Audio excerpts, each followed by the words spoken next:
1 2 3 4 5 6 এটার সাথে এটা মিলে দিব, এটার সাথে এটা, আবার এটার সাথে এটা মিলে দিব এবং এটার সাথে এটা। এই দাগগুলো থেকে সুন্দর একটি বারান্দাওয়ালা ঘর আঁকা হবে। গ্রামের সৌন্দর্য হচ্ছে ঘরবাড়ি। আমরা প্রথমে ঘরবাড়ি আঁকা শিখব, এরপর আরও অন্যান্য কিছু শিখব। এই ঘরটা যদি সুন্দর করে আঁকা যায় তাহলে দৃশ্য সুন্দর হয়। আমরা যারা দৃশ্য আঁকা শিখতে চাই তারা এই রকম ঘরগুলো আঁকা শিখব, এতে করে দৃশ্য আঁকা সহজ হবে। এবার এখানে দুইটা সোজা দাগেই দরজা আঁকা হলো।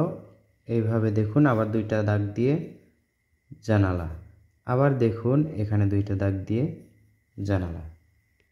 পেন্সিল দিয়ে আঁকলাম সুন্দর একটি ঘর, এবং ঘর আঁকার পর একটু ঘষাঘষি বা স্কেচ করার পর এই ঘরটি দেখতে আরও দারুণ লাগছে। তো বন্ধুরা, একটি কথাই বলতে চাই, সেটা হচ্ছে কৌশলে আঁকলে সব ড্রয়িংই সহজ হয় এবং সুন্দর হয়। ভিডিওটি কেমন লাগলো কমেন্ট করে জানিয়ে দিন, ভালো লাগলে লাইক করুন।